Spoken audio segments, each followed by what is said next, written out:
Finance and Committee of the Whole.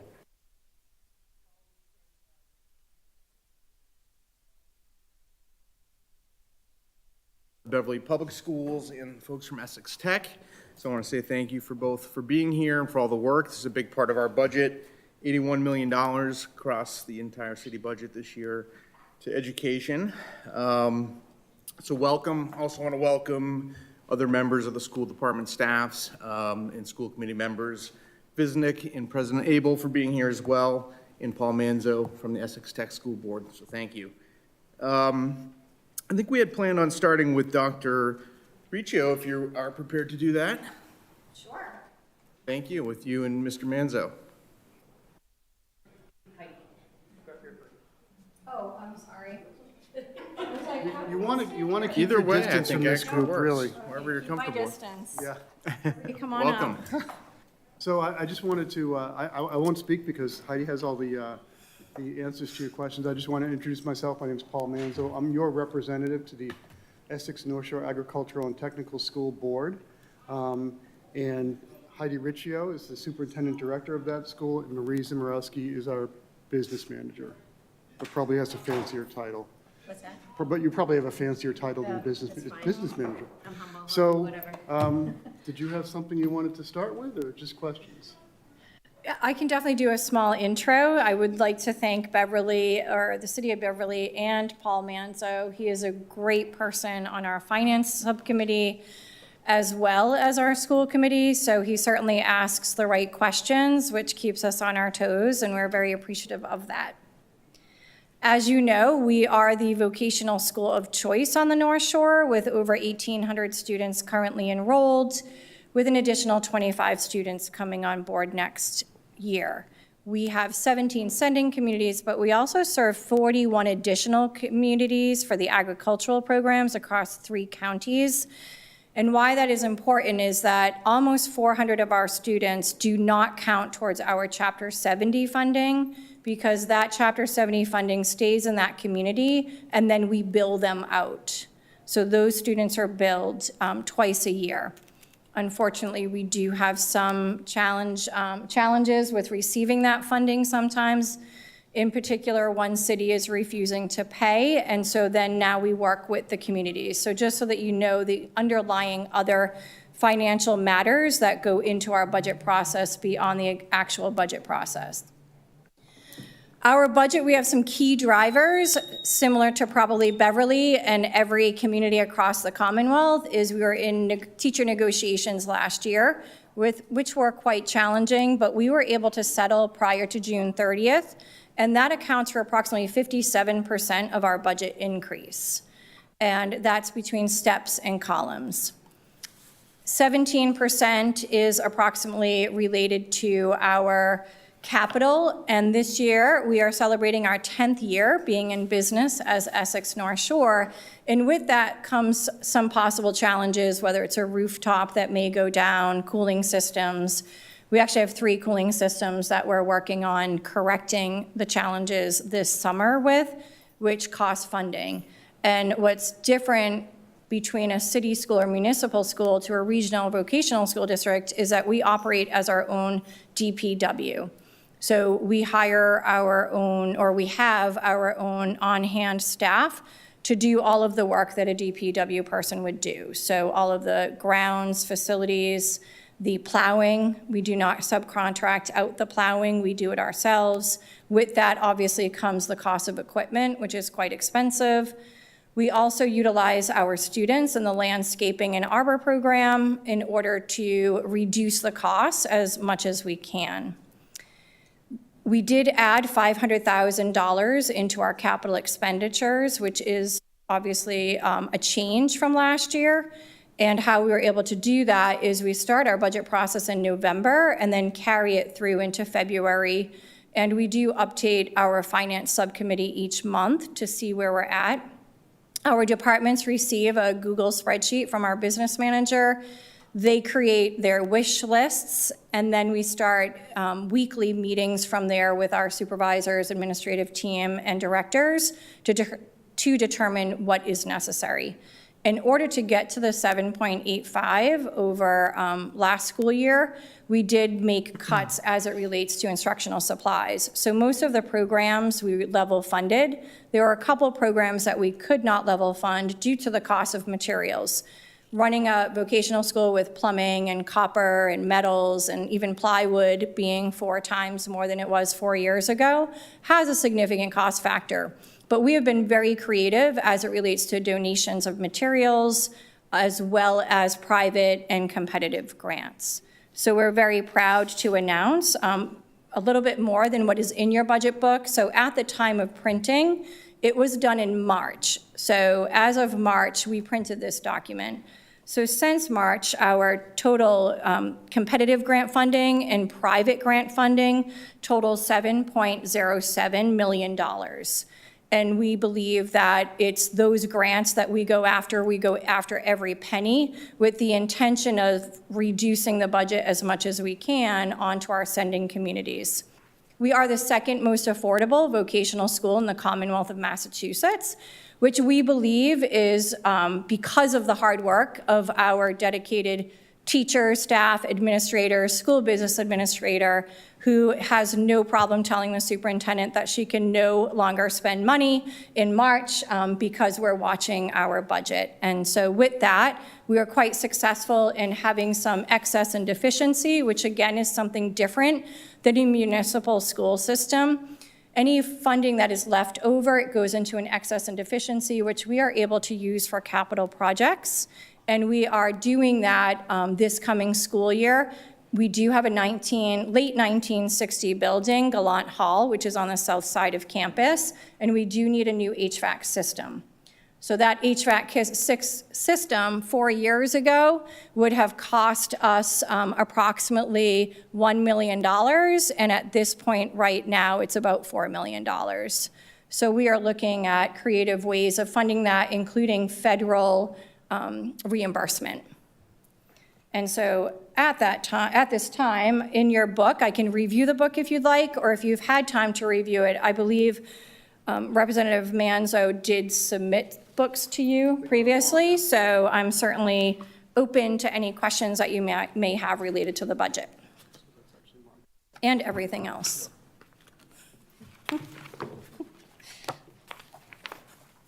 Thank you. Counselors, I will open it up to questions or comments. Counselor Sweeney, go ahead.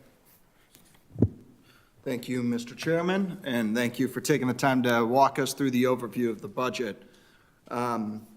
My question's a general one. I know that, and I'm sure we'll hear from the public schools here about some of the pressures that the traditional school systems in the Commonwealth are facing, special education costs, transportation costs. You mentioned teacher salaries and collective bargaining that you guys had wrapped up. But I'm curious, given the specialized nature of the programs that are offered, are there other costs directly related to running some of the programs that the school offers that are increasing at a significant rate that we should be aware of?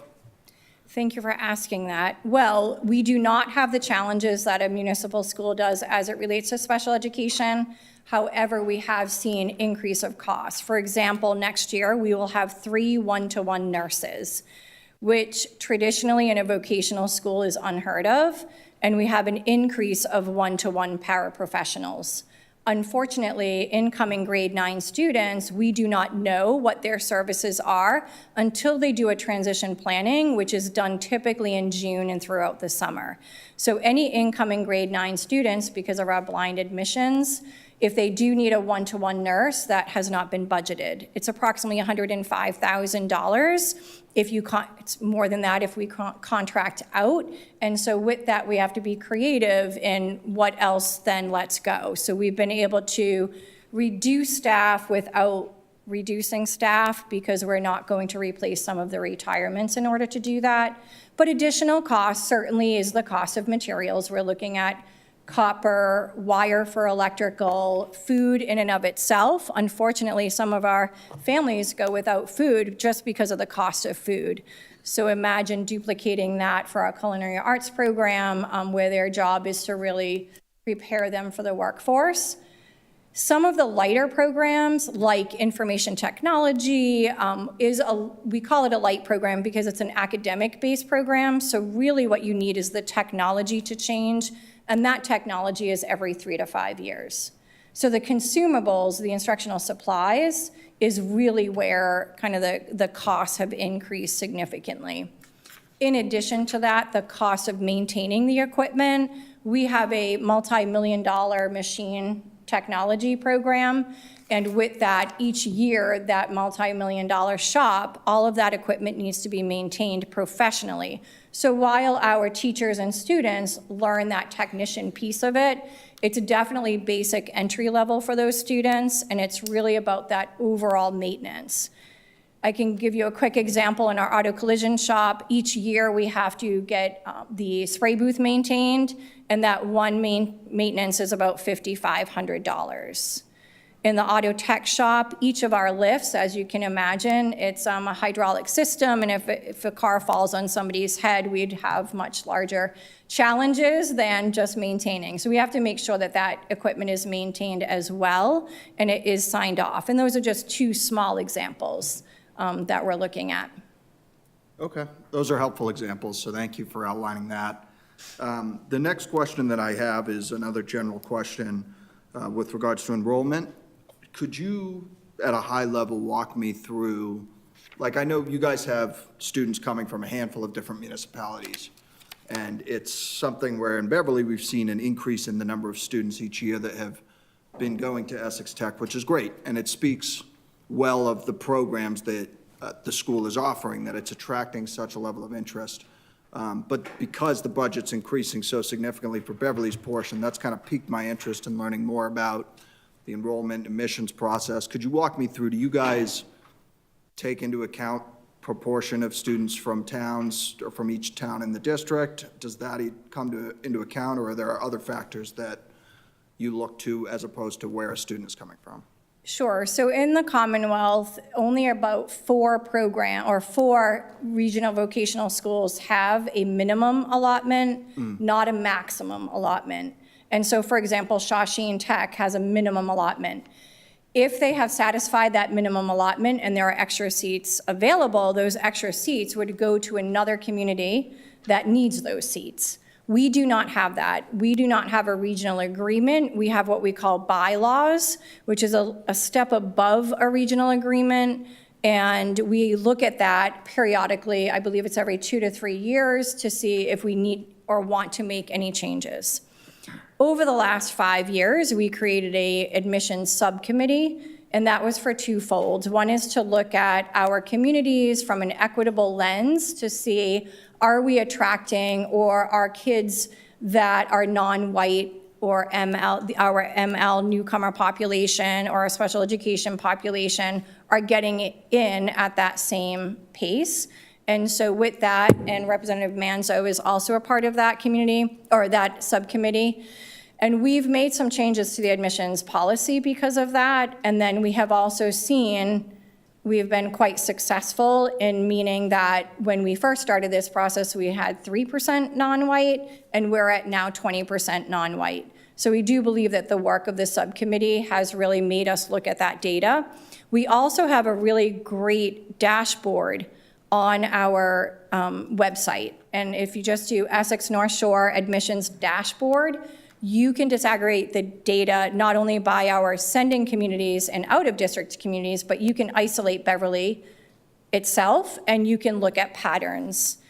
And when I first started, the 4 cities and the 1 large town, which is Danvers, have always been the 5 largest programs, because those are typically the cities and the towns that desire that vocational education. So that's not anything that's different from 1980s. You know, a community that's of higher affluence is not gonna have as many applicants as a city that is more diverse. And so with that, we did see an influx of students in Danvers over the last few years, but a few years ago, we were asked to look at the Beverly data to make sure that our students from Beverly were getting in. And so with that, that was part of the admissions, and I think that's probably where you see that switch in the data is that we were really looking at making sure that kids had access. And I will also thank Beverly Superintendent for working with us on that, because it's not just the regular enrollment, but it's also the after dark enrollment. And so, yes, there has been a switch. We have also added seats. As you know, the Commonwealth of Massachusetts has a shortage of vocational seats. And so our mission has always been to train the workforce, but to also expand as much as we can. We're very fortunate. Our campus has 166 acres of land and multiple buildings that we can renovate, which we have primarily done by our students in the building trade program. As a result, we've increased our incoming grade 9 in 2017 was 335, and in 2024, it will be 500. So we've increased the number of seats significantly. And so we're at a stopping point now, or a pausing point, because unless we do any large building projects through the MSBA, we do not have much more space to expand. We did put in an addition in our animal science building. Animal science is our largest program, first, and then second is electrical. And electrical is the program where most of your the largest percentage of students from Beverly are in our electrical program. But the animal science building, we did get a bond as well as some grant funding from the state in order to create or build a 5,000 square foot addition. And so that should be completed by June 30th. So that's where, kind of long and short, but if anyone has any questions or would like to meet with me privately, I can certainly come and explain it. There's a lot of different variables that come into it, but I can certainly, for a longer, if you have about 6 hours, we can go over the nuts and bolts, and I'm happy to do that, because I'd rather you get all of your your questions answered than go off and think, okay, I don't have everything that I need. I appreciate that, Dr. Riccio, and that summary, which was detailed and certainly helped, that answered my question both about how you look at enrollment now and then kind of big picture, where is the school going in the next few years in terms of expansion. So thank you for elaborating on that. Thank you. I'm going to go with President Flowers and then Councilor Phil. Thank you very much, Mr. Chair. Thank you for being here, and thank you to Mr. Manzo as well. The question that I have may not be one that you have the information for. It may also rely on Dr. Trocheck jumping in as well. But I'm curious, I've been listening about and reading about how you explained how the equitable local contribution is decided. And I'm just curious, is it possible, do you have, or between the two of you have, a comparison between the cost per student at Essex and what Beverly is spending as a district cost per student? It reads to me like they're probably not exactly the same, and I'm just curious if those are numbers that you have handy. Sure, and the Department of Education, Elementary and Secondary Education, comes out once, and it's usually a 2-year gap by the time the Department of Revenue, you close your books. But we do spend, I want to say, about $22,500 to educate our students. It does cost more to educate them from a vocational school point, but we bill $18,000. And so that billing is the reason how we're able to get from the $22,500 to the $18,000, which that is minimum contribution. So we are at the minimum contribution rate, which is the minimum that you are required to spend per child. So although it's $18,000, we're spending over $22,000 per child. And some of that is competitive grant funding, but also some of it is revenues. And so that other almost 400 kids that I told you that were taking advantage of agricultural education, we do receive revenue from them. And I will say we try to be conservative, because if a child moves out of that city or town that is not part of our community, we then have to either bill that town, that other town, that new town or city, or if they move in district, there really is no payment. So we do try to be conservative as it relates to the total enrollment. That has also allowed us to really look at the budget at the end of the year to be able to offset these costs. Thank you. All set? I don't want to put Dr. Churchick on this. We would Oh. normally just think of it as about 15,000 would be. 15,000. That's our per pupil sort of number, but very much like Dr. Riccio explained, we have. that's Oh, our- Dr. Churchick, Kim is signaling, could you go to the microphone too? Sorry. The viewers at home, the viewers at home want to hear you. Yeah, so, I mean, typically the per pupil expenditure comes out from DESI, but as Dr. Riccio explained, we have, there are other funding resources that we use, so that doesn't really explain how much money we're spending on students. That's just sort of how DESI would elaborate on that. So I don't have a number for you on what we spend. It varies, whether it's elementary, middle, or high school, depending on if they're in programs or not in programs. So we don't have really a mean number that we would go by. Thank you. I appreciate that, and I can see the distinction there where when you, across the district, for the whole public district, as you said, you've got elementary all the way up, and Essex is high school only. May I ask one follow-up? Please Mr. do. Chair? Just as I'm sort of piecing this together, and again, I guess to both of you and Dr. Churchick, please jump in if it's helpful, but could you just remind us, for when students are school choicing into a different district, can you remind me how that's assessed, but for the sending district's cost? I know that's not what we're talking about here, but can I just understand? Sure. the comparison? Yes, we do not, we have to vote every year to either accept school choice students or not. We do not accept choice students because we have 1,500 applications for 500 spots. So that would not be the right way to go. However, historically, in other districts that I've worked at, it's basically a $15,000. So the actual sending community keeps the bulk of the money, and then the receiving company gets, but municipality gets about $5,000. And unfortunately, it hasn't changed in, I want to say, almost 20 years. And so with that, I think there does need to be changes, as it relates to if you do accept school choice, but we do not accept school choice students. Thank you. I thought I understood the 5,000 was about the amount. Thank you. I appreciate that. Thank you, Mr. Thank you, Chair. President. Thank you, Doctor. Counselor Feldman, go ahead. Yes, thank you. I had a question about just helping to better understand the After Dark program and understanding, obviously, there's been, in the last decade, there's been a ton of change to meet the needs of the community, that the students that want to go to a technical school. And is there, when you talk about expansion of the campus and admissions, what does the admissions process look like for After Dark compared to a traditional student? And also, what are the plans of expanding that to meet the needs? Because I'm mostly wondering about those students that don't get accepted but are really not, they really need the programming at a technical school more so than some of the other students that would have been accepted for a traditional program. So I just am seeing how the school is helping to try and keep as many kids from falling through those cracks in that program, so. Sure, it's not a perfect science. We wish it was. I know Sue and I wish it was.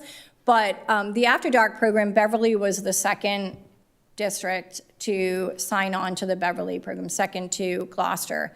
And we started out with some programs where enrollment had declined. And so we do look at enrollment as a factor. So if a program is declining enrollment, such as auto collision, we do need to make, despite our attempts to increase enrollment, a difficult choice of closing that program.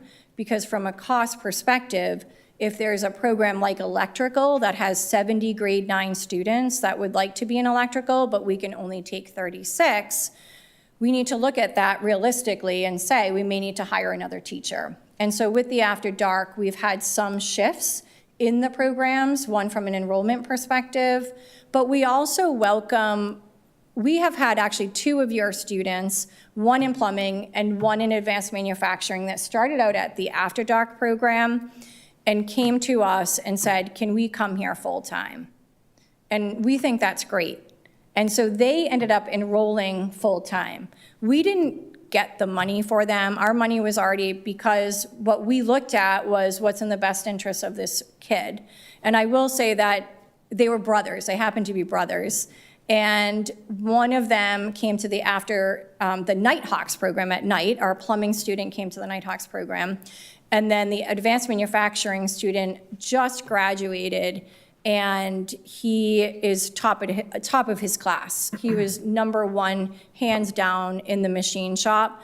But in addition to that, the teachers and the community mass hire liked him so much that they hired him for the Nighthawks program to be a teaching assistant. And so that's kind of a success story. So if a student does want to come to us full-time, we will open that door for them. Some students, we do the admissions process, they do have to apply. The big thing that we try to distinguish, again, not 100%, is do you really want a vocational education, or do you want to just get out of your high school? And that's really hard for a 16-year-old kid. And it's hard to look at it from a number perspective, right? Whether it's attendance or, and so we do interview those students, and some are selected and some are not, or we continue to take right as soon as our school enters the school year. So we'll continue to take them. We sunsetted advanced manufacturing, but we did work with Beverly and our other communities to bring it back. Why we sunsetted advanced manufacturing 2 years ago was that there was 1 out of the 5 that wanted to be machinists. And so those 6 kids is tying up an advanced manufacturing teacher that costs the district about, and obviously all of you as well, about $100,000, because manufacturing is one of the hardest teaching positions to find. But we did add the advanced manufacturing back, because what we were noticing is we had added the health assisting, and that is more from a non-traditional perspective, primarily female, and machining is primarily male. Another one of our success stories is the construction and craft laborers program, and that was our first After Dark program that we held, and that is a direct pipeline to Local 22, which is the laborers union. Laborers union goes from Boston or Malden all the way to Gloucester. So our kids have that opportunity to enter into that union, provided that they meet the union requirements, meaning drug-free, anything else that a labor union would require. But they do get significant amount of credentials that will take them into that employment opportunity. And I'm not sure if I answered that question completely, but I can certainly expand. It was close enough on the admissions versus, and the expansion, are you looking at expanding the After Dark program at the same rate of the traditional in-class? That's what I was kind of Sure, wondering so I'm gonna say yes and no, because what happens is, if we have an After Dark program for electrical, for example, but there's 70 kids already enrolled at Essex Tech, and we're giving those seats away to a student in the After Dark program, those families that are on that wait list for electrical will be at my office tomorrow. And so we look at kind of the success rate, making sure that we have the staff in place to be able to do it, and also that we're not taking seats away from existing students. We also encourage students, we have a lot of success stories of kids coming in as grade 10, and we can take them up until grade 11. So, and that's from a regulations perspective, because they will not get enough hours. This is as a regular day student. The After Dark program, it's pretty essential that they come in as 11th graders just because of that time, because they're coming every day from, they get on the bus at 11:30, they have lunch with us, 12:30, and then they leave at 2:30, which is a little bit different than other After Dark programs across the state, where they come in at 3 o'clock, the kids, and then they leave at 7. We chose to do a different platform, because when we did that in our first year with Gloucester, our kids travel far distances to come to our school, and they really were missing out on their high school experience. So they didn't get to go to the football game, and they were on the bus for long periods of time. Whereas in Lawrence and Greater Lawrence, Lawrence High School is 1.5 miles from Greater Lawrence. So it makes it a lot easier for them to be able to transport them. And the kids at that school, at Lawrence High School, they don't go to Lawrence High School until noon. So they have kind of an alternative schedule even in their high school. So, Thank you. You all set? Okay. I guess I had just one high-level question. Looking at your increase to the budget this year from Beverly, 3.5 million overall, a $688,000 increase, 23.7% increase. Is that directly driven by increases in enrollment? Help us understand that. sure, you probably hear the money follows the kid. So yes, in some capacity, it is enrollment, and that's the increase to the total cost of doing business, is if you have an increase in enrollment, you're going to have an increase in assessment at the end of it, not necessarily that dollar figure. The dollar figure increase is really a direct result of cost of doing business increases, like us operating our own DPW, the cost of materials. The teacher union contract was, again, 57% of our increase. And so there is definitely a cost of doing business that has also resulted in an increase in cost, comparatively speaking. We also received less in our SOA. So last year, we had a significant jump in our SOA funding. This year, we only got just over 200,000. And then same thing with our Chapter 70. I believe last year, Chapter 70 was 8.5% increase, and this year it was about 2% increase. So there's definitely increases and decreases, even on the state level, of what we have received, which obviously then comes down to the individual districts. And how does that enrollment decision get made? Through the admissions process. So the admissions policy is they have until, I want to say it's January 10th, but please do not quote me if that is wrong, to submit their online application. We have assistants. We have a Portuguese-speaking parent or family liaison and a Spanish-speaking family liaison that assists those students where English is not their first language and their families to make sure that that application is complete. From there, we do interview all 1,500 applications, and we believe that that is an important part. So despite what the news says that we should not be interviewing kids, we actually get the best data by interviewing kids. That is the qualitative data that you're not going to see on any report. And so the largest percentage of our policy is that interview. What we did also change is that we no longer have a guidance counselor doing the doing the recommendation sheet.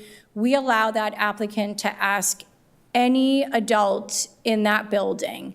And we did that because when we were looking at the appeals, we would see this difference. And, for example, we had it in Peabody, but the mom said, well, I want to see the scores. And we looked at the scores, and the guidance counselor scored really low. And the mother's like, well, she got a principal award, and she never even met with the guidance counselor. So unless you have challenges, right, do you actually meet with a guidance counselor on the middle school? So we adjusted that to be able to have that. So there is a point system. We did reduce, though, so for the grades really don't impact the score significantly, to small percentage. Again, despite the news reports, discipline is not counted. The only thing that discipline counts, because we all have to follow under the discipline regulations, is if they have been suspended for more than 10 days with an expulsion hearing. So they've had to do something significantly challenging that may come up as a red flag. When we looked at the data for this year, for example, there was not one student who did not get the full points under that discipline because we didn't have a student that may have had an expulsion hearing. We have had in the past, unfortunately, 8th graders that have been arrested for felonies, and that's something that we have to consider. because of the equipment in nature. You know, kids are not throwing pencils in the classroom, they're throwing a Hilti gun or chainsaw. And so with that comes that reality of us knowing how to serve that child, because they're just coming into us as ninth graders. We didn't have the opportunity to have them from pre-K to eighth grade. So that's important that we have that, So yes. Dr. Riccio, am I right in saying that our enrollment would fluctuate based on applicants from Beverly getting in, right, through the enrollment process, and then that could fluctuate? Absolutely. So from time to time or year to year, it could fluctuate. I do not see it fluctuating significantly more because we are, unless, again, we do a large building project or increase seats on the regular day programs, would we be able to? However, if you look at the patterns over years, which is in the document, the 5 top, basically Danvers and Beverly have kind of competed for second place. Peabody is our largest. It's a gateway city, it makes sense. Peabody has also vocational programming, and Salem also has vocational programming, but Salem has a much smaller enrollment overall of high school-aged children compared to the city of Peabody. So it's hard to kind of compare numbers and say, well, how come Salem isn't number 2? Because their enrollment for high school-aged children is just not there, comparatively speaking, to a Peabody. So between Danvers and Beverly, they've flip-flopped. I think Beverly took the lead, for lack of a better phrase, from Danvers, but not significantly. I think 53 or 54 are coming next year. And again, it's a bit fluid because as kids decide not to come to us, we do take kids off of the wait list all summer long. And so kids' parents or families have appealed their decision, so we need to look at the appeals, but we can't take anyone off of the wait list or the appeals until somebody decides not to come. And we've already taken 120 kids off of the original wait list. And we knew that that would happen, and that has historically happened, is that despite having 1,500 kids and we accepted 500, out of that 500, 100 of them decided to stay in their home district or to attend another high school. And so with that, that gives us another opportunity to continue to take off of that wait list. Not sure if that answers No, the that question. helps a lot. Okay. Thank you, Dr. Riccio. Any other questions, counselors? Actually, if I could. Absolutely. Actually, let me just jump in here for a second. So, as Heidi, as Dr. Riccio mentioned, and Dr. Trocheck will confirm this, when I was finishing up my time in the Beverly School Committee a few years back, there was kind of a push to try to get more kids into Essex North Shore. Our numbers were low. We were putting in maybe 20, 30 kids a year. And that was a pretty small number. And so the push came to try to get more kids in there, and it was, again, cooperation between Essex Tech and the Beverly Middle School did a great job of talking to the students, the 8th grade students, about what this school, what I consider our 9th public school, what this is all about. And so applications went up. Applications from different subgroups went up because of outreach that's been done by both the middle school and Essex Tech. And so the number of students admitted to Essex Tech from Beverly has been steadily rising over the last 3 or 4 years. But it's keeping pace with the number of students in your 8th grade class. So if you look at your 8th grade class, it'll go up and down. And the number of students going to Essex Tech from Beverly will also go up and down. So when you have a lot of students in 8th grade in Beverly, we have some more students going to Essex Tech. And so that number has been growing for the last several years. But the people who have been watching it think that we're pretty much where we're going to be. So we've been graduating classes of 25, 30 students. We've been adding classes of 50 to 60 students. And so you do that long enough, you get to a steady state. And I think we're actually nearing that point. And so, yes, we've seen big jumps in the tuition number, right? It's 3.58 this year. We may see another one, but I think eventually that's going to settle out because, as Heidi indicated, there's only so many seats in that building, and your 8th grade class is going to be consistent over a period of time. So I think we're nearing that carrying capacity of students from Beverly. So yeah, it is a big number, but again, it's 200 so kids that really deserve to be there. And as Dr. Riccio indicated, it's a pretty affordable vocational school. If you look at the per pupil costs in that spreadsheet, Beverly's like 11th out of 17 on the per pupil assessment rate. And so I think we're doing a good job of educating our children both in Beverly and at Essex Tech, and I think we're doing it in a very affordable fashion. The numbers can get scary, but that's just kind of where we are right now. Thanks. Thank you, Mr. Manzo. Thank you, Dr. Riccio. Mr. Perry, any comments on this budget? No, you're good? Okay. I think we're all set. Thank you very much, and I appreciate all that you're doing. Thank you, and I do know that I owe a couple of you a tour, so I apologize for having to get through the year of graduation and prom, but we will definitely get you a tour. And I will always go back, so thank you. Thank you, yes, thank you.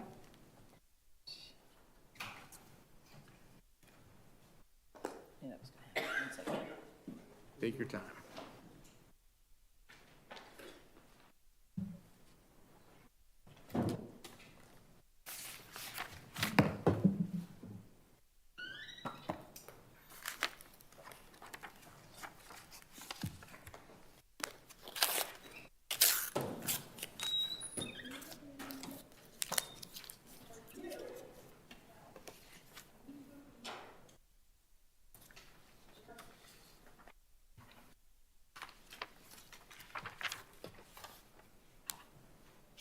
Winner, winner. Like when I beat the computer.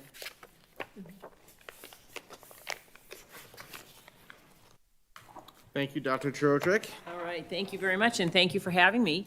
I look forward to sharing my information with you tonight around our budget. I have, of course, a slideshow just to kind of keep you on track and keep me on track. That's kind of how I roll.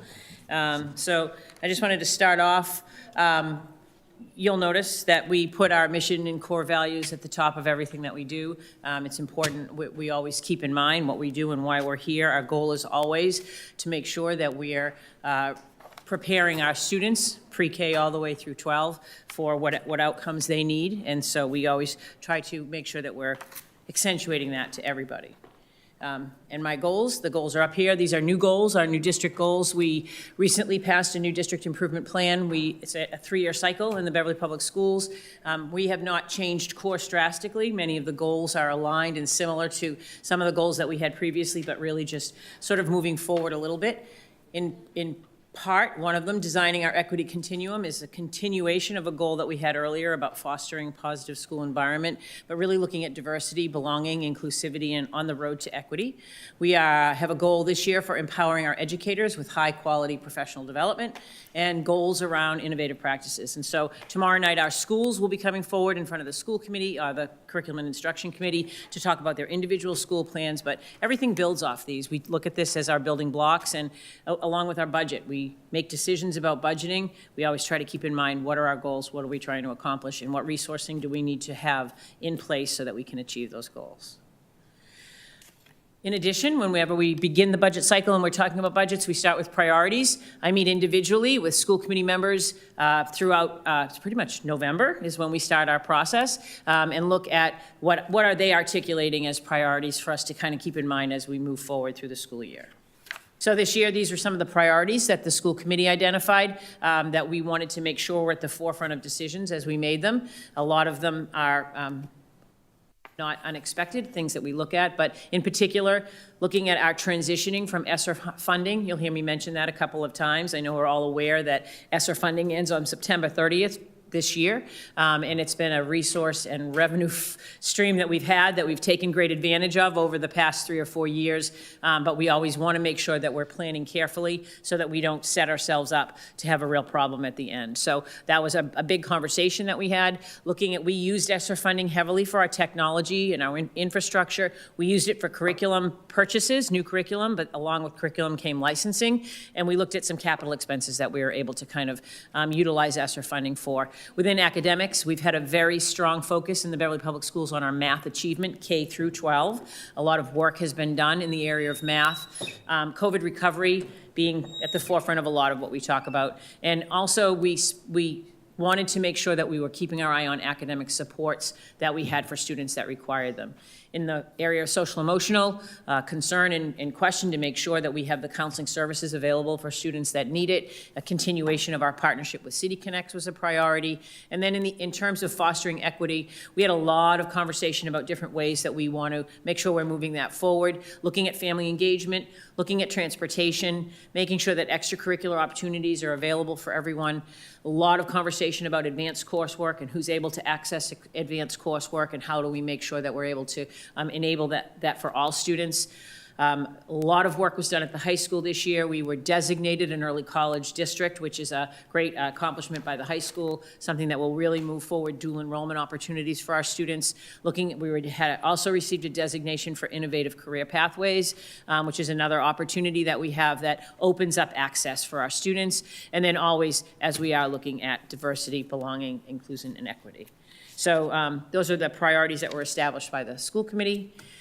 And we always have to think about the factors that impact the budget. These are the monetary impacts that come along and that we have to keep in mind. So again, I mentioned that end of ESSER and that transition from large amounts of the funding stream. I believe that the district was very careful throughout the process of having that money available.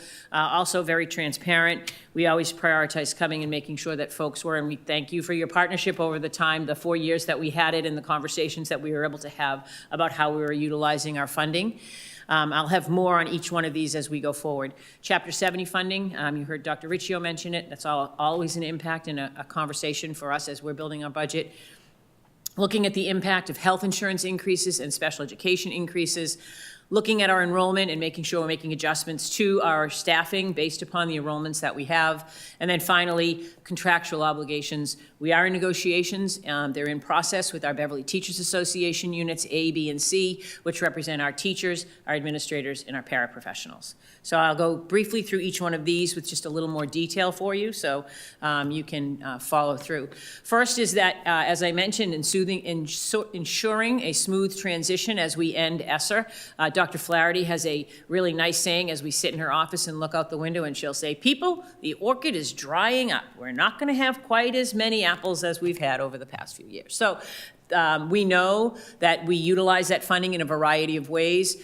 The purpose of ESSER funding when it came in was to ensure the safe reopening, if you remember. That was, sometimes we forget that money came out of the pandemic that we all sort of suffered through, as well as sustaining safe operations of schools.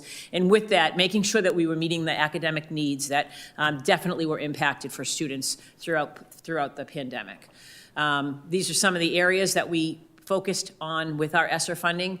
We certainly put investments into COVID-related physical updates. If you remember, social distancing and classrooms with desks that were 6 feet apart and outdoor classrooms that emerged and structures to support outdoor learning. Some of those physical COVID-related purchases that we made during that time.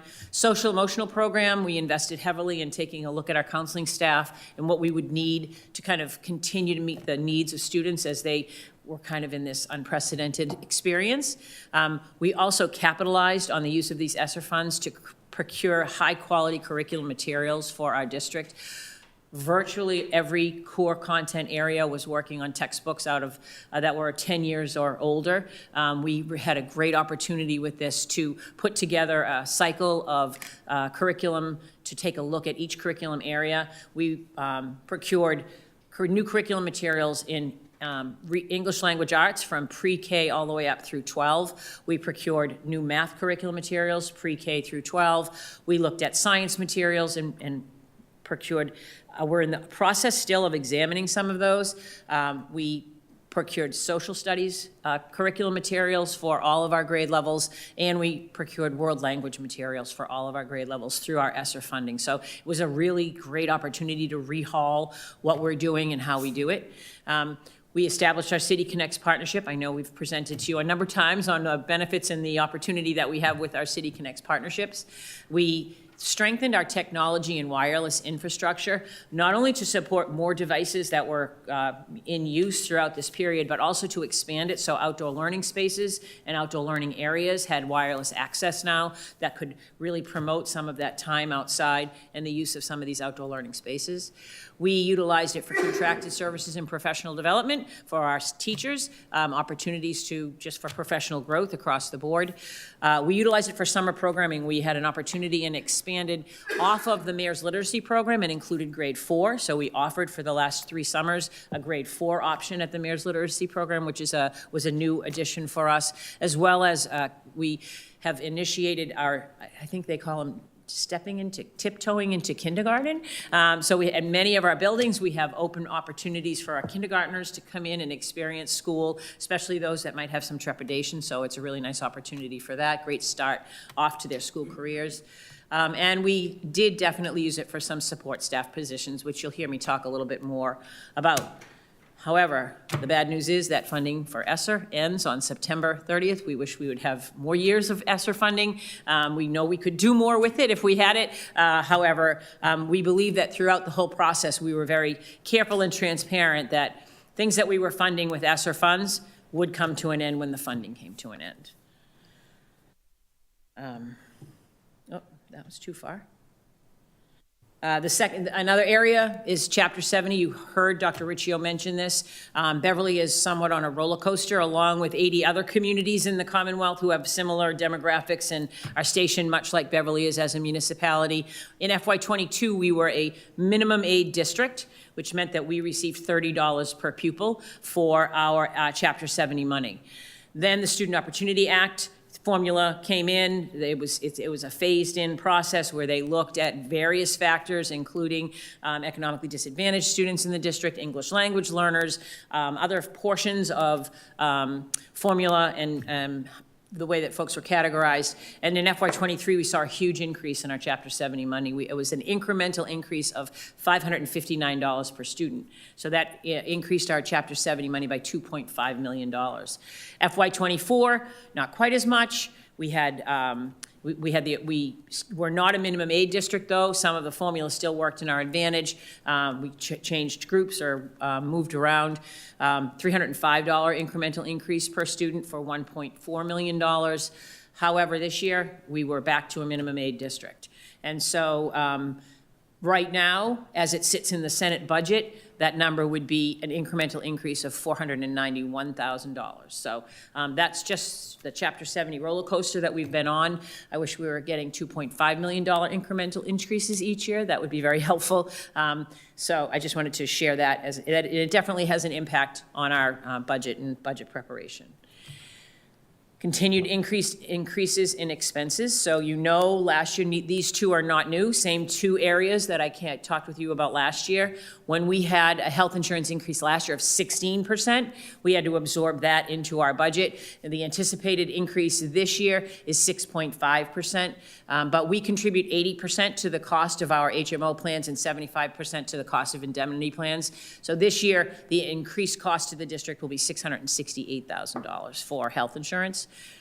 And then finally, special education, the increase in tuition costs, and I know I stood here before you last year and talked a lot about OSD and the 14% increase to private day schools.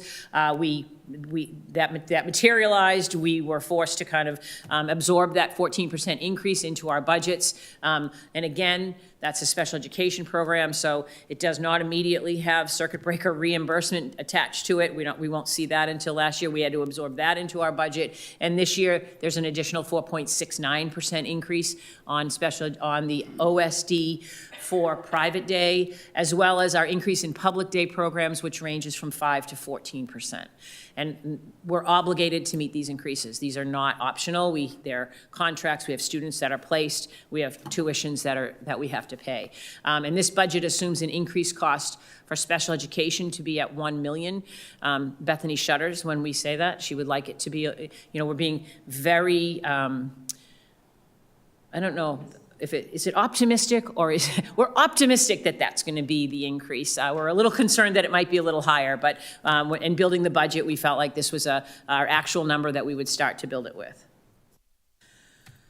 The other thing we look at is in our enrollment adjustments. So we have always had guidelines around classroom sizes. I will admit that through ESSER, oftentimes one of the things we were able to do as support staff was just to add an additional class to lower some class sizes in some of our very low grades, which was something that we did do. But our guidelines have always been 22 or under for grades K1 and 2, and 25 or under for grades 3 and 4. All of our 5 through 8 grade classrooms have a target range of 25 or under, and our global app classrooms, which are our extracurricular or special classrooms at the programs, 25 to 30, and that depends on content area. So phys ed and wellness might have a larger number than a STEAM class would have. And then finally, at the high school, our class target range is 22 to 30, and again, I would remind you that in each one of our elementary schools in particular, class sizes fluctuate. You might have 3 sections of grade 1 and 4 sections of grade 2 and 3 sections of grade 3. So we move staffing accordingly as we can.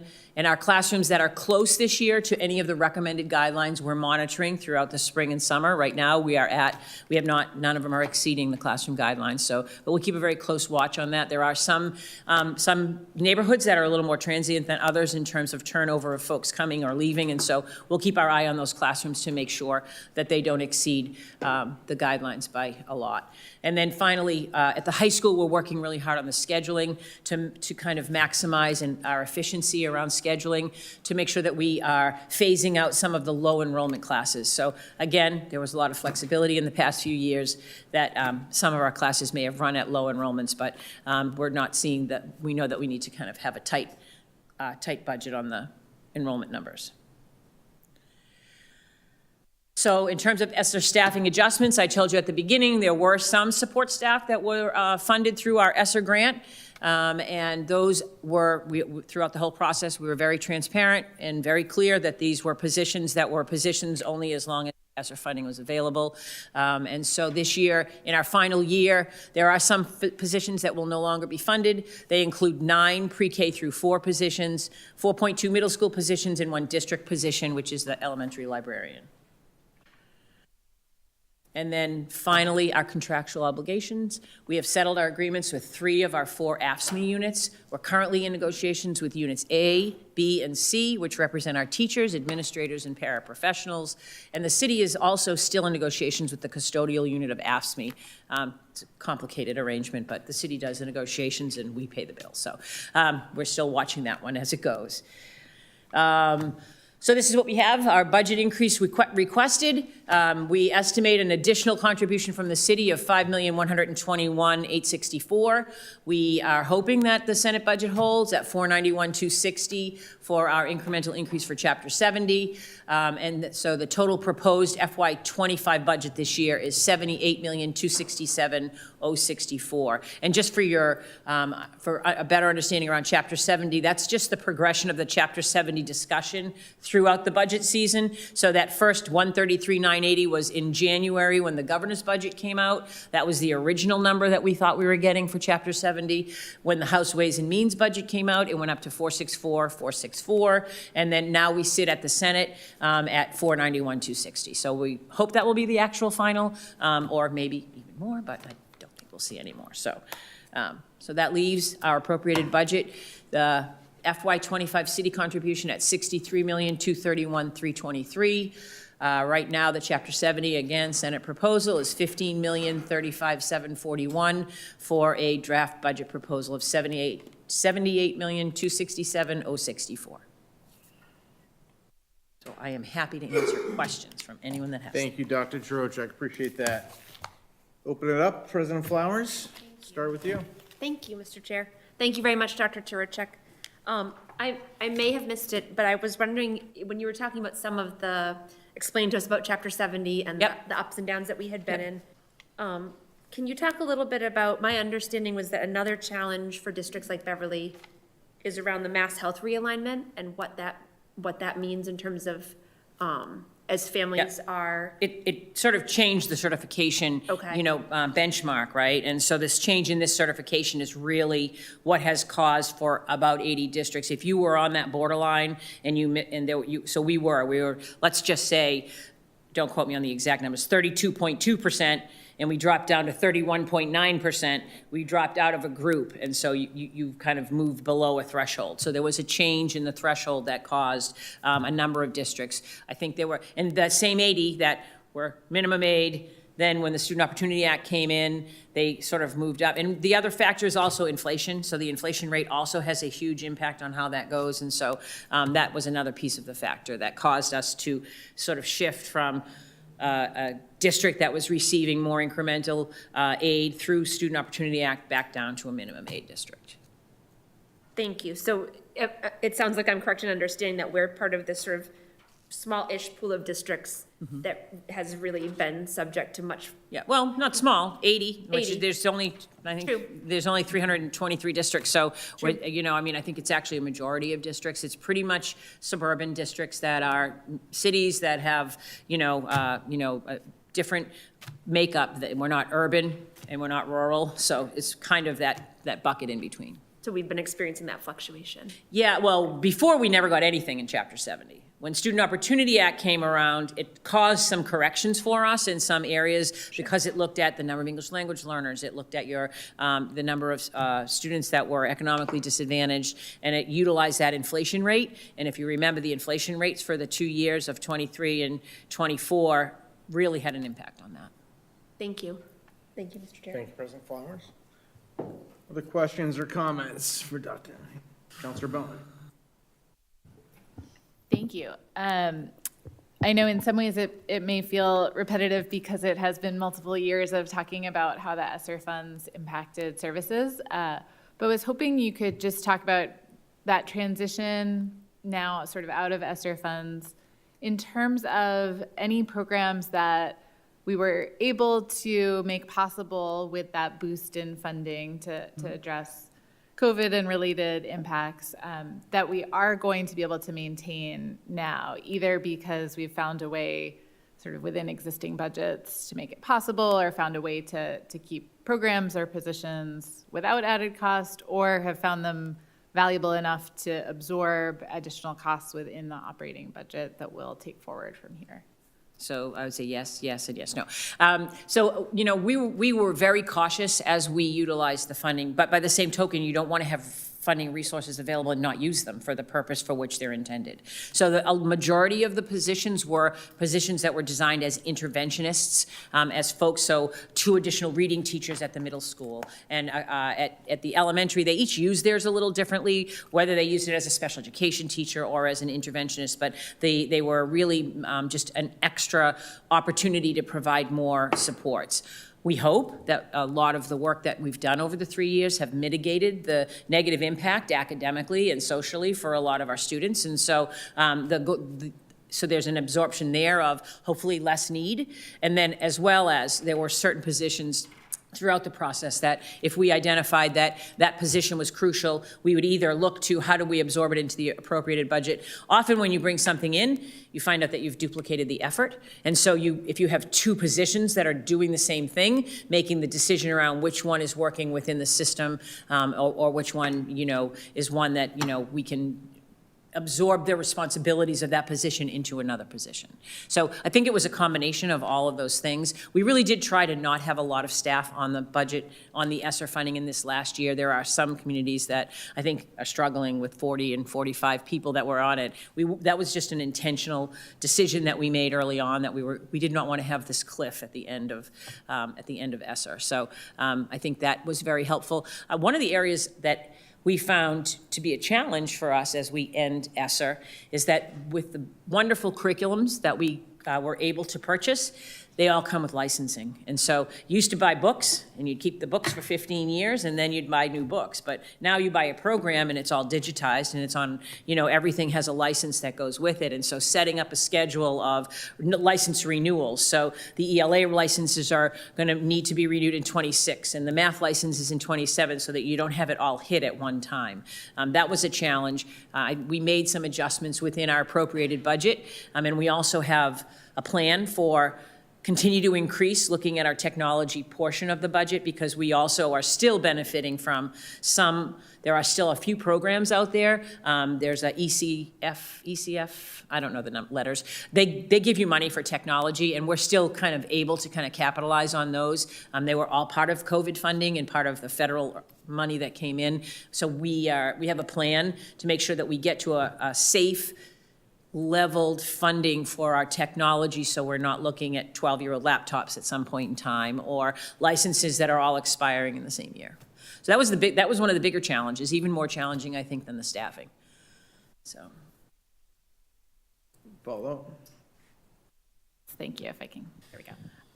Thank you, that is helpful, and, I think it's, for people who maybe weren't following along the process, seeing some of those positions sunset looks like, oh, now we're losing something, even though it was sort of additional to meet, to be fair, a greater need. Yeah. But still, I think we're seeing those needs. So just wanted to also hear some of the things we're able to maintain. I know you had mentioned the City Connects program as a budget priority for this year. And my understanding was that something that we're not planning to increase funding necessarily in other areas of the budget to absorb, but do plan to take the learnings and process. So the City Connects positions were added in the appropriated budget from the beginning. So we did not utilize ESSER funds for the City Connects providers in each of the buildings. What we utilized ESSER funds was with a partnership with BC that provided us some professional development, provided us sort of an idea of learning how do we look at the multi-tiered systems of support, what kinds of a dashboard do we need to have, what data is the right data to collect. And we had originally planned on partnering with them for 3 years. Those 3 years, we actually pretty much accomplished all of the goals that we needed to in 2 years. So we eliminated that, but that funding was on that, not on the actual positions. So that allowed ESSER to kind of be kind of absorbed in, although the program manager, over a couple of years, we utilized some ESSER funds until we were able to do that. We increased our EL teaching force through ESSER, but then absorbed in some of the positions that way. Our EL population, multilingual learners, we have more and more multilingual learners coming, and more newcomers, which means they come really with no English. And so we utilized ESSER at some levels to bring them in, but we absorbed some of those positions into the budget as well. So I think those are a couple of areas that we were able to. And I believe that at the middle school, we utilized it as well in terms of looking at how reading instruction, and we had those 2 reading positions, but being able to better understand and meet those needs, we did some work on that as well. So. Good question. Any other comments? Counselor Sweeney. Thank you, Mr. Chairman. Thank you, Dr. Chirocek, for putting this presentation together. My first question is just a general one about the revolving accounts. Could you maybe elaborate on specifically for the accounts that bring in revenues from fees? Were there any changes that are of note to those revolving funds? No, I mean, Jean and I are keeping a very close eye on the revolving accounts. I think that we think about how we absorbed the 16% health increase and how we absorbed the 14% OSD increase. We relied heavily on both the revolving accounts at school from school choice and on our circuit breaker. We're dipping down into our circuit breaker. We like to be carrying over 100% each year. We're probably only carrying 70, 65% this year. So our revolving accounts, they're awesome. We utilize them as offsets for salaries, in particular for whatever area they're aligned to. But I know that Jean have been watching very, very carefully all of our revolving accounts, because we really did have to kind of absorb some of those really big challenges in that way. And that's how we did it. We had pretty healthy revolving accounts because ESSER was there and it was allowing us to, but just in those 2 items last year's budget, at which we really didn't get a large increase. It was always a large increase, but the increase proportionally to the costs that we were hit with in FY24, we really relied heavily on our revolving accounts for that. So they're there, we watch them, we use them as offsets. So for example, the school choice offset, I think we fund 9 teachers, Jean? 9, but the change that we made is we we offset the 9 salaries and the 9 health insurances now, because we had to kind of find a way to cover that health insurance. Did you want to say more to that? Yeah, no, so the revolving accounts, we are watching those. There's some areas that what we fund is using the revolving part of it that's actually in there, and we are gonna be eating that up really close in FY '25. Yeah. Okay, thank you for that. And in terms of like athletic fees, transportation fees, are those staying level as part of this? Yeah, except for, larger- I think we have a pretty big offset for transportation next year as well, in terms of, you know, we had a balance. We don't like, so that's families' money. We don't want to carry too much of their money for too long. We made some offsets in this year's budget, I think 200,000 for salaries for drivers. Yes, yeah. that's what, we have that each year. Yeah, so that's how we utilize the transportation. But they're pretty stable, and they'll continue, you know, I think, continue to be. So what Dr. Schroechek's talking about is, so we do have so much for the salaries, but this year there was some funds that we didn't need to use because we weren't ready to purchase buses. So we offset some of those salaries, didn't use them, so we do have it built for FY '25 when we are going to need some new buses, some surplus in that revolving account. Okay, thank you, Ms. Sherburne. I do have one other larger question, Mr. Chairman. And I want to start by saying, Dr. Trochek, I appreciate the work that you and your team put into this document. Specifically, I want to commend how you all managed the ESSER funding so that going into FY '25, we're not looking at a cliff that I know other districts have been really struggling with. But even so, it's concerning to me, given the constraints that we have as a municipality with Proposition 2.5, and looking at the school budget increasing almost 8%. I certainly understand the realities that you're faced with. But one general question I wanted to pose is, I know that enrollment more or less has stayed level at about 4,600 students across the district in the last 5 or 6 years, but that the school budget in that time has increased by over $20 million. And so, understanding the constraints you're up against, that's something that concerns me just from a fiscal sustainability point of view. And could you maybe elaborate on, with that in mind, the city every year is going to be in a situation where we're strapped for revenues and trying to provide these essential services to our kids. Are there things that you're looking at in the next coming fiscal years as ways that if enrollment more or less stays around that 4,600 student mark for the next few years, that we could try to constrain some of these cost increases in years to come? Well, I think we always look to efficiencies within the budget and efficiencies within the programming that we have.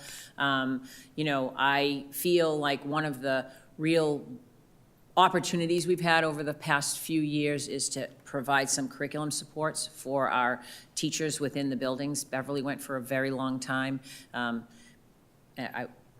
Neglecting, so to speak, in my mind somewhat, some of our curriculum needs and our curriculum development. And I think that, for me, that is shown through some of our scores. You know, when I look at our MCAS scores, they're not where I want them to be, they're not where I believe Beverly should be. I think that we're working really hard on some of that. There's no doubt this is a difficult budget year. And there's no other way to think about it. I appreciate greatly the partnership that we have with the city that has allowed us, especially as we approach our contractual negotiations that we have going on. While we know that that is a really an important thing that we need to do, take a look at our educators and make sure that, you know, we're competitive and all of those things. But there's what I think would always do whatever we need to do, right? I mean, we do our very best. I think we've tried very hard over the years to kind of be careful and specific about what our needs are. This is a level-funded budget, however. I don't know how to, I know it doesn't feel like a level-funded budget, but this is level-funded. This is, we did not add services, we did not add programming, and so as we move forward, I think it would end up, I would caution that there would probably be cuts to programming if we were going to move forward and not have the funding available that we would need to kind of meet the services and the needs of the students. So that, you know, I don't know if that answered the question. No, that does. And I know there's no easy answer to those type of questions, but I'm well aware that it's something that you and your team are working on, and I appreciate the work that went into putting this proposal together. Thank you. Thank you. Other questions, comments, counselors? Thank you, Mr. Chair. Dr. Trocheck, I wonder if you could, two of the programs that I've heard from constituents about, with concerns about, it's not going to surprise you, I don't think, I'm sure you've heard them too.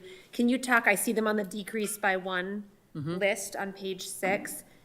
Can you share with us a little bit about plans for the REACH and the Beacon programs? Because certainly there's so much programming, as you just talked about, there's so much programming that's happening. This budget is level service kind of budget. But these are two I have heard people reach out with concerns about because of the positive impact they've had on students. Can you talk about the plan for those if they are in the decrease by one category? So again, both great programs, both serving need. Neither program is going away. The programs are still going to function. The programs were created a few years ago specifically around mental health needs. They're staffed by a full-time school adjustment counselor. And we've had opportunities at times to kind of experiment with, if we add an academic position, will that help? Do we need a para in that program? Is that enough support? And particularly at the REACH program at the middle school, in parallel, we've created a director of restorative practices and a number of programming, a number of areas of programming around sort of some meeting needs in a similar way. And so when I draft the budget, I sit with building leaders and talk about what they have and what they need and what areas they might have the ability to make shifts in or address differently. And each of those were programs that we believe that will fully function the way they're planned to function, just staffing it a little differently. So the staffing is different, not necessarily eliminated.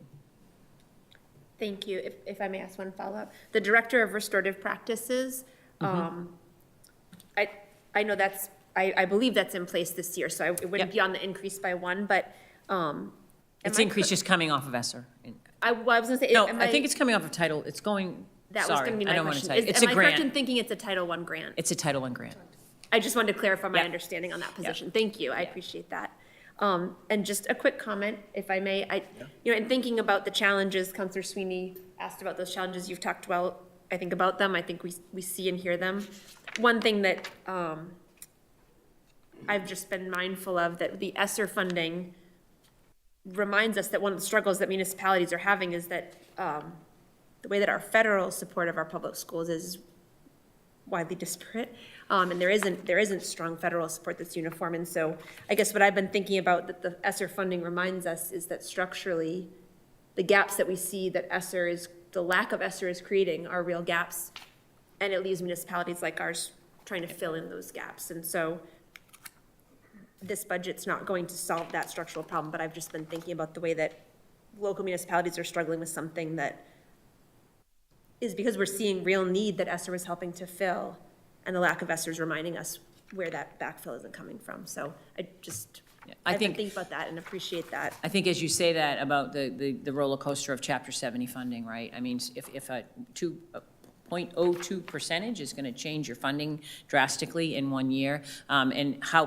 do you plan for budgets when your number comes and goes and changes? And I know that SOA, that Student Opportunity Act, was designed to really be helpful, and it was advantageous to us for a couple of years, but I think as we go forward, we notice some flaws in that legislation, unintended flaws that, that are something that need to be addressed. It's not going to be addressed at the city level. It really is incumbent upon some of the work being done at the legislative level. So I agree with you on that, and I think that's something that, we'll continue to advocate for as a superintendent's group across Massachusetts. And I know that the mayor's groups are advocating at their level too. And so just be mindful that it's a big difference, 2.5 million, 469,000. So how do you plan a budget if you're not really sure what your incremental increase in is, if it's going to meet the changes in your demographics and, the needs in your city, so. Thank you. Thanks, Mr. Chair. Thank you. Counselor Spang, go ahead. Thank you. I just have one follow-up question on that point. For the Chapter 70 funding, is there a time during the year where they evaluate every district to see who's minimum aid and who's not? Or is it, because I know you've mentioned a couple times that there are things that you watch throughout the year, like enrollments and numbers and sizes of classes, and so it fluctuates over time. I would imagine some of these characteristics fluctuate throughout time too. Do they have like a hard stop on when they do it? Well, they or do, they watch? use October 1 reporting, but I would tell you to try to figure out that formula and anticipate where you're gonna fall in that formula is a very complicated financial, kind of thing to look over. And so I think they use October 1 data for January 1, sort of when the money when the official first governor, and you've seen even it fluctuate between the governor's budget and the House Ways and Means budget and then the Senate's budget, so it is somewhat of a moving target. There are some people at DESE who have that down pat, though, and they follow it, and so it is important, but it's not as easy, I don't think. Thank you, Counselor. Just one more, sorry. Yeah, please. Yeah, no, I was asking more because I guess it could be advantageous or not, but if they looked at it periodically throughout a year instead of just at one point in time, I don't know if that would make much of an impact. Yeah, Chapter 70 just comes in once. They only set. look at Okay. it once. It's only set once, yeah. Thank you, Jen. Thanks. Unlike school choice, if you have students that fluctuate, that can Quarterly, fluctuate in the year. Okay, But that one, they set it for the year. thank you. Counselor Bowen, go ahead. Thank you. My question is potentially going to be for Mr. Perry to just weigh in on the big picture, so that's a little warning. But I just want to say a note of thanks as well to everyone who participated in the development of this budget and the process, because when it comes to us, really our role is just to look at how this top line number fits in with the overall city budget and the hard work of figuring out school by school and position by position and how to best meet students' needs happens in the school committee setting in partnership with the school administration, and I know this year with a lot of public input as well, and so really appreciate all of the work that has gone into that. And sort of turning to that high level, would love to hear from our budget analyst about just the sustainability of the path that our budget is on. I know we've talked about that in terms of other department requests and sort of the budget big picture. So I was hoping you might talk a little bit about where the schools piece fits from your perspective, looking at these numbers. Good evening, everyone. I think before I start that comments, I'm just going to pretty much repeat what I said earlier.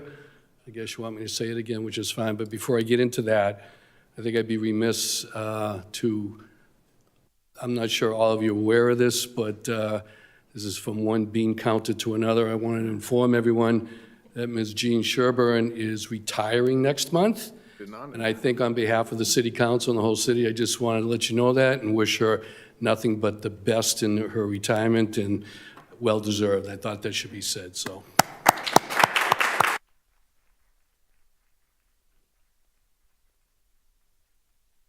I still have your cell phone number, by the way. So with regard to the whole conversation about these budgets, I'm just going to pretty much repeat. It's not a secret, but I'll do it again. Pretty much the entire budget is level funded, including the schools. There's no question to that, with the exception of vocational education. We're seeing an increase in that. So that's the one area we're seeing an expansion of services. And as I indicated to you in my first couple of weeks ago, week and a half, whenever it was, I've lost track of time already, to go up this kind of expenditure on both the vocational school and the Beverly Public School System is not sustainable in the long run. Under the laws of Proposition 2.5, Councilor Sweeney touched upon it a little bit, but no, we cannot do this going forward. You don't have to be an expert in municipal finance to understand you can only go up 2.5% plus new growth. And if you're seeing budgets increase by 23, 25%, or even the Beverly Public School, which is the big one, right? As you see, going up 7.75%, something like that. Is it sustainable? No. And it's my professional opinion, you do have a balanced budget this year if you pass the mayor's budget. I think we can get through next year, too. We've had some discussions as much as tonight about that. And, but in FY '27, I'm extremely concerned. I think you have to prepare yourselves for potential layoffs unless things change, like a lot more Chapter 70, or the new growth really gets big, or we see a reduction in services, or things of that nature. But for this year and next year, it's my opinion that we'll be okay, but you'll also see large increases on the residential tax side. We talked about that already. Councilor Feldman brought that to our attention. We talked a little bit about that as well. But the bottom line to it is it sustainable? In my opinion, no, it is not. And follow up, Mr. Perry, when you say level funded, I see an increase of $6.3 million in education. What do you mean by level funded? As I understand the budget, and I've spent some time reviewing it and talking to the school officials, they're not adding new services, there's not new programs that I'm aware of. Basically, almost all of that money, as I understand, is being dealt with for collective bargaining. With the exception, I want to be crystal clear, though, the vocational ed, that's an expansion of services. It's my understanding there's an additional 30 students to that. I know the superintendent talked a little bit about that earlier when I was sitting here. It is a combination of more students, which is the expansion, and an increased per pupil cost, which goes up every year anyway, so that's a given. So that's why you're seeing a large increase, in my view. And the work we'll have to do next November with Council Feldman chairing financial forecasts may be the most important exercise we do in some time here, because I am extremely concerned about FY '27. But in my view, with the exception of vocational education, based on everything I can look at here, it looks like level services across the board. Counselor Spang? Thank you. I just had one follow-up question, because you mentioned the real estate taxes and how they're going up. It's my understanding that a large part of that is because of the increased valuations that Yes. properties are being, just so that taxpayers and residential taxpayers understand, the city cannot increase above, people talk about the Proposition 2.5, but that does not account for rising valuations. So No, that's not. Let me thank you for that, and you're right, and I'll say that again. We talked about it the other night as well. So what's happening in the laws of Proposition 2.5, you have different classes: residential, commercial, industrial, personal property. And what's happening, and I indicated this the other night, the residential values are exploding. It's still in the Globe. I saw it today, as a matter of fact, from 2023 to 2024, I'm sorry, 2022 to 2023, residential values increased by a little over 14% here in the city of Beverly. However, what we're seeing is commercial industrial flat. If anything, they're dropping, and I think it's indicative of some of it, and just, I'm not an expert in this area, but I think COVID's driving a lot of that. We're seeing the commercial side being hit. People are working more out of their homes. We have vacant properties, and as such, the values are dropping certainly on the commercial side. And what's happening now, to answer your specific question, if the residential values are going up by 14% and commercial industrial is flat, what's happening here is, if we're going to go up about 3% here, given this budget, it's 2.5% plus another 0.5% of about $700,000 of excess levy capacity. All of that's going to be pretty much borne on the residential side because the commercial side's flat. And so, yeah, it's going to be a hit to the residential property values. The assessors it'll be the 2023 values. That's how it works. They're working on it. They'll come before you, the assessors will come before you and around Thanksgiving, a little time thereafter, and they'll talk about that. They'll have the final numbers. They do the evaluations. As you also know, I think we talked about it, we can't shift anymore.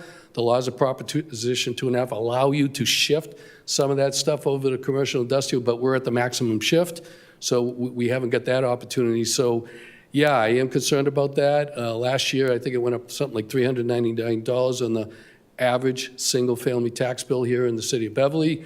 I anticipate that if you pass this budget to be more than that. And, you know, time will tell when we see the values. The values are a huge factor, but the other factor is, of course, we're increasing the property taxes by overall 3%. And that's going to have a factor as well. So Hope, did I touch upon everything? Because it's important. It's important, you're right, that the residential, the property owners in the community understand what's going on. And in fairness to the schools and the mayor and the city council and everybody, even if you had the exact same budget as last year, the exact same budget, those property taxes on the residential side are still going to go up anyways because of the values. So it's a, people love Proposition 2.5, and I don't think you'll ever change it in my lifetime. It's been around 40 years. But there are some problems with it, which makes it actually more expensive for property homeowners, given the intricacies and the regulations associated therein. So it's mostly, I guess, if you like to cut taxes, is a good thing, but there's some elements of it that actually raises, in my opinion anyways, the value, the property taxes of a community. Follow up to that, Mr. Perry. Just to be clear, the proposed budget does include a proposal to tap the excess levy capacity, which is above and beyond 2.5%, correct? Correct. Okay, thank you. Other questions, comments? Thank you, Mr. Chairman. Okay, thank you, Mr. Perry. Okay, I'm going to pause for a moment. Anyone else have questions, comments about the school budgets while we have folks here? Okay. Mayor, any comments on your end? You're good? Okay, so we are scheduled to come back on Thursday for a special city council meeting and our public hearing on the budget. Finance and property, we should also be prepared to make our budget votes that night as well. Public hearing is at 6:30 right here at City Hall. Any last questions, Council President? Just as a point of order, I think we should, Finance and Property should send the budget out to the regular. Yes, thank you for that Thank you. reminder. Just for the public hearing, then we'll send it back. Okay, so Order 161, which is the mayor's proposed budget, I would entertain a motion that we send that back to the full council. So moved. Second. All those in favor? Aye. Approved, 3-0. Okay, and with that, I would entertain a motion to adjourn the Committee on Finance and Property. So moved. Second. All those in favor? Aye. Aye. And I would entertain a motion to adjourn the Committee of the Whole. All those in favor? Aye. We're adjourned. Thank you, everybody.